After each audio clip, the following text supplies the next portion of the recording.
Hello everyone, welcome to the video lecture series on group theory. Myself Sudhakar. In the previous lecture, we discussed about definition and some examples of a subgroup. In this lecture, we shall understand the necessary and sufficient condition for a subgroup. We know that any non-empty subset H of a group G is a subgroup if H itself a group. That means it must satisfy closure, associative identity and inverse law. You may ask, is it necessary to verify all the four laws or is it enough to verify only few laws? Answer is no need to verify all the four laws for a non-empty subset to become a subgroup. It's enough if you verify only two laws, those are closure law and inverse law. How is it possible? This is because of the following theorems. We call it as necessary and sufficient condition for a subgroup, or we call it as criteria for a non-empty subset of a group to become a subgroup. Let us consider the first theorem. It says that a non-empty subset H of a group G star is a subgroup of G if and only if. IFF stands for if and only if. It satisfies two conditions. That is, condition A, for all A comma B belongs to H implies A star B belongs to H, and this is nothing but closure law. And condition B, for all A belongs to H implies A inverse belongs to H. This is nothing but inverse law.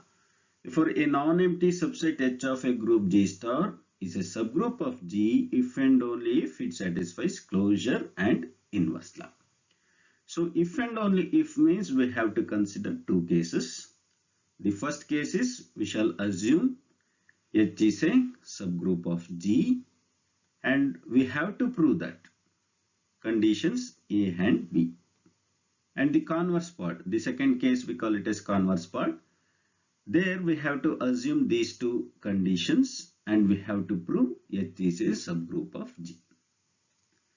Okay, let us prove. First case, we shall assume that suppose H is a subgroup of G. And what is our aim?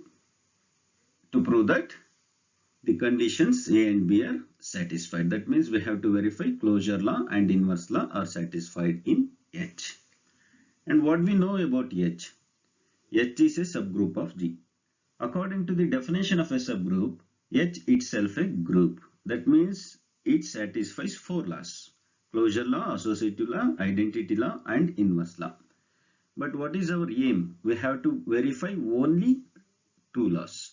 Therefore, we say that since H is a group, it satisfies closure and inverse laws. That is, conditions A and B are satisfied. Now we shall consider the converse part. So we shall assume that the conditions A and B are satisfied. That is, closure law and inverse law are satisfied in H.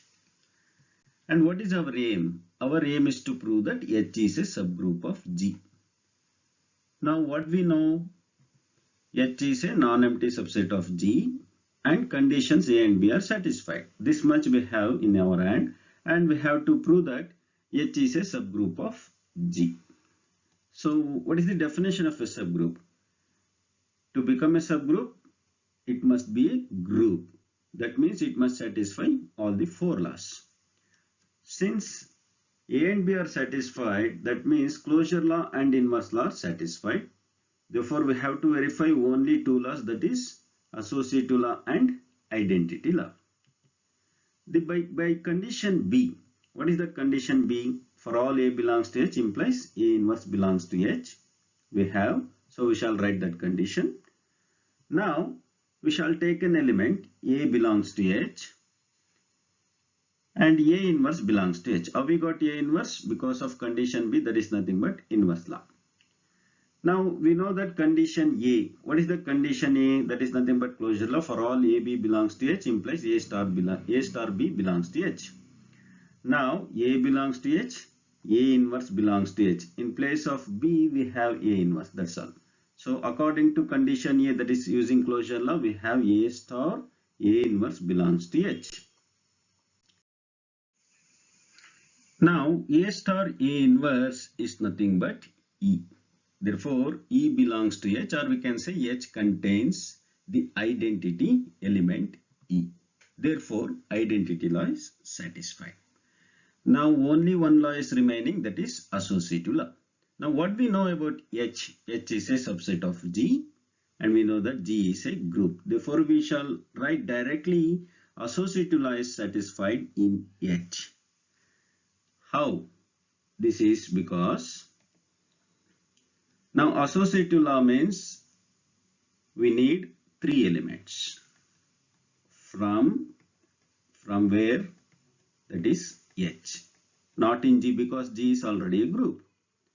Associative law means we have to verify A star of B star C is equal to A star B star C, and it must be true for all A, B, C belongs to H.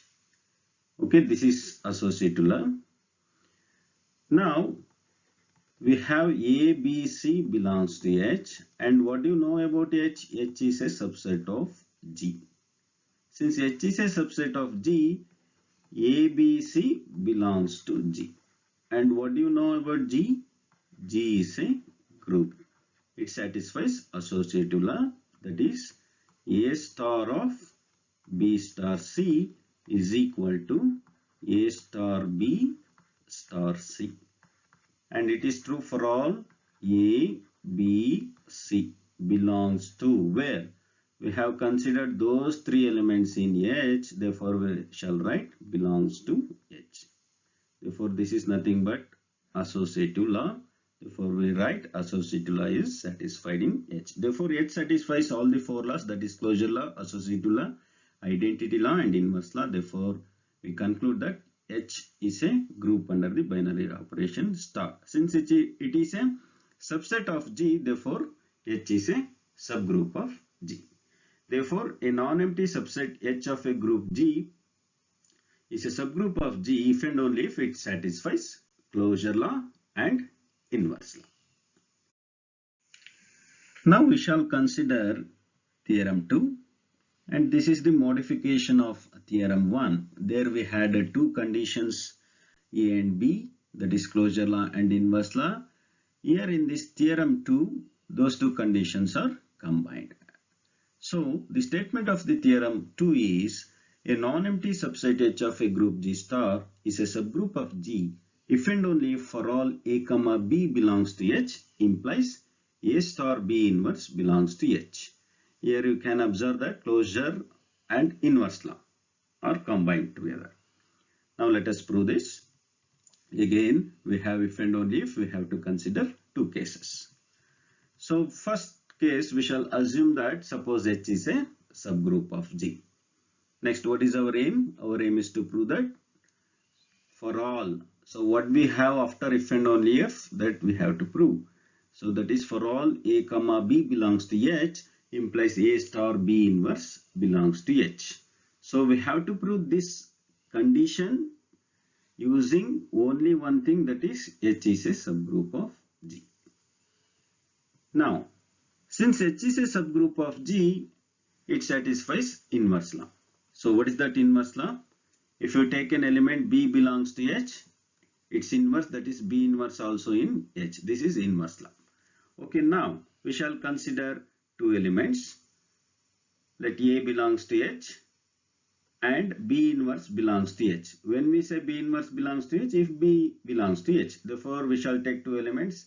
Let it be A and B inverse in H. What do you know about H? H is a subgroup of G, therefore it satisfies closure law.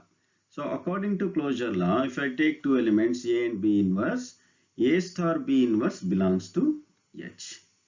Therefore we have proved for all A comma B belongs to H, A star B inverse belongs to H. Next we shall consider the converse part. So converse part means what we have after if and only if, we have to assume that and we have to prove H is a subgroup of G. Okay, we shall assume for all A comma B belongs to H implies A star B inverse belongs to H, and we shall take this as 1. And what's our aim? to prove that H is a subgroup of G.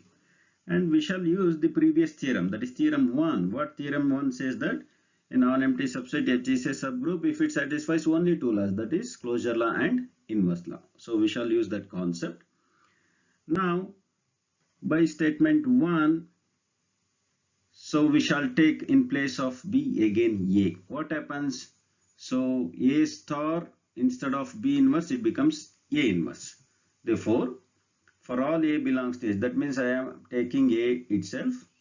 For all A belongs to H, A star A inverse belongs to H. So what is A star A inverse? That is nothing but E.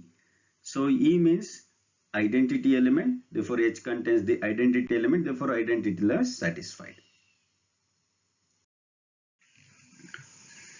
Okay, now we have E in H and we shall take an element A belongs to H. Now using condition 1, what is that condition? For all AB belongs to H implies A star B inverse belongs to H. In place of A we have E and in place of B we have A. Therefore, if I take AB belongs to H, then A star B inverse belongs to H. Therefore, using that concept or using that condition 1, if we take E and A belongs to H, then E star A inverse must be in H. So what is E star A inverse? That is nothing but A inverse belongs to H. Therefore, if you take A belongs to H, we got A inverse belongs to H. This is nothing but inverse law. Therefore, inverse law is satisfied. Okay, next, consider an element A belongs to H and another element B inverse belongs to H. When we say B inverse belongs to H, because of inverse law, if I take B belongs to H, its inverse also in H.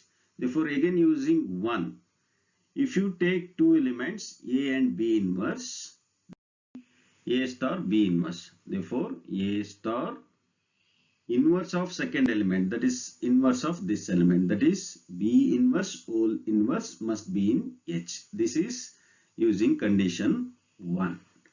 Therefore, A star B inverse whole inverse, again we know that this is one of the properties. So we get B. Therefore, in other words, A star B belongs to H. Therefore, if you take A and B belongs to H, A star B belongs to H. This is nothing but closure law.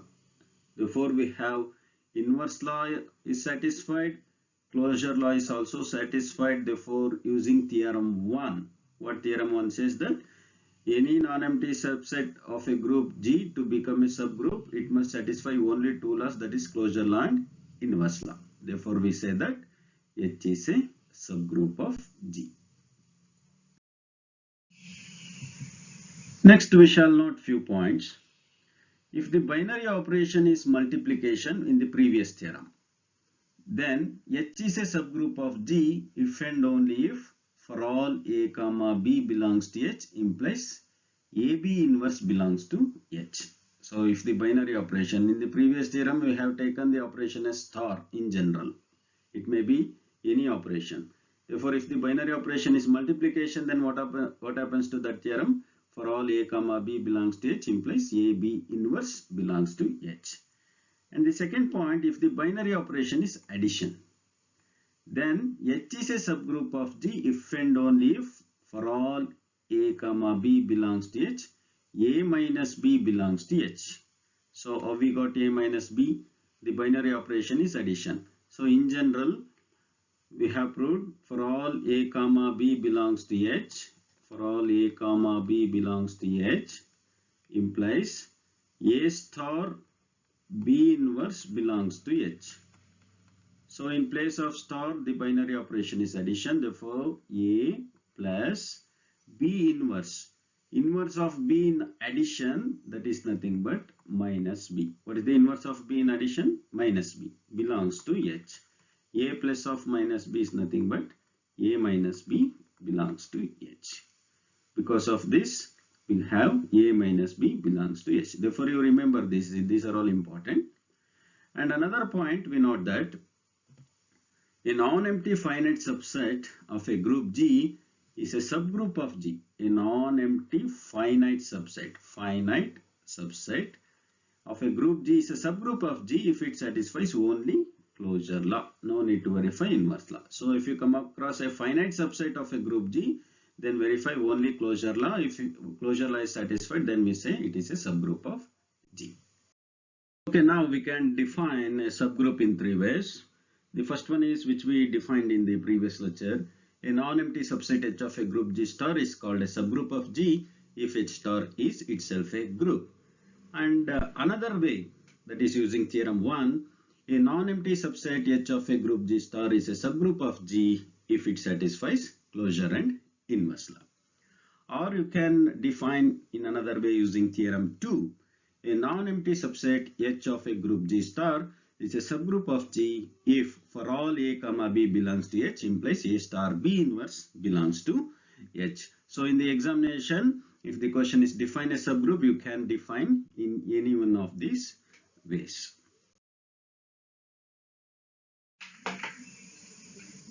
Okay, we understood what are the conditions to be verified for a non-empty subset of a group G to become a subgroup.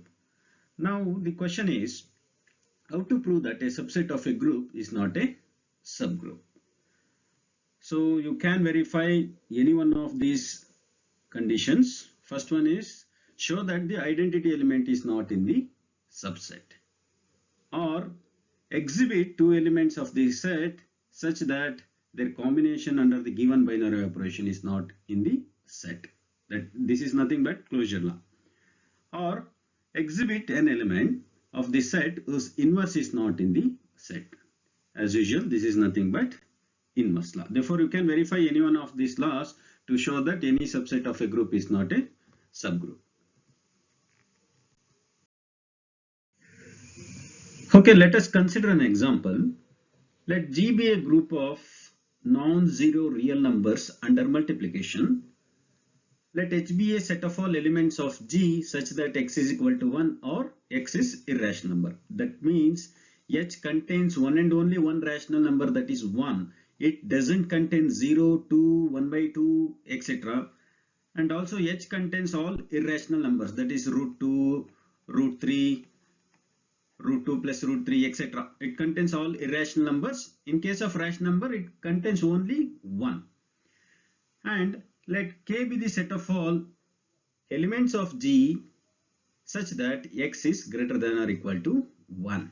X is greater than or equal to 1 means it doesn't contain 0, minus 1, etc. It doesn't contain negative numbers.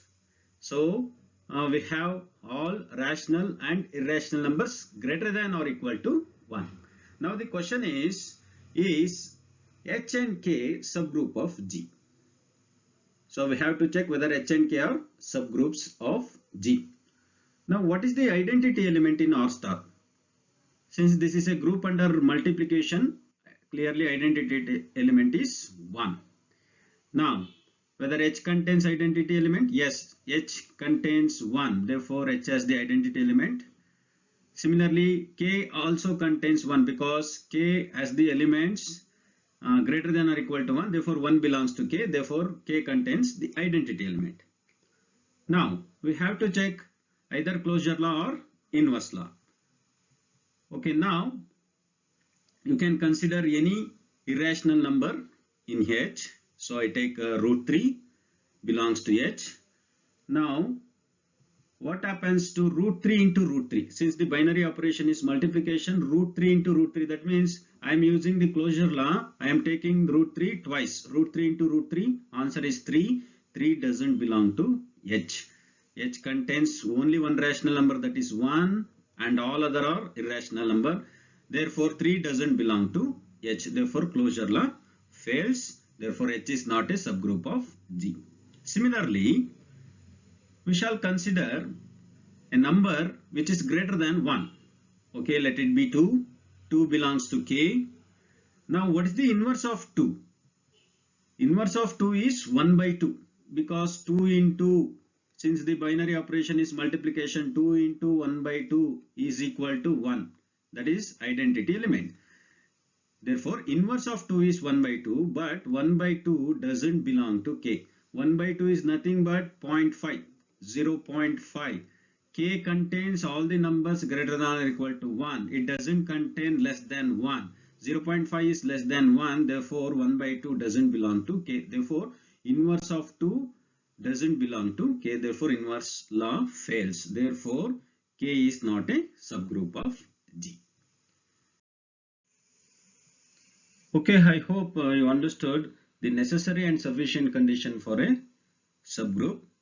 That means any non-empty subset of a group G is a subgroup if it satisfies closure law and inverse law according to theorem 1, or any non-empty subset H of a group G is a subgroup if it satisfies the condition for all A comma B belongs to H, A star B inverse belongs to H.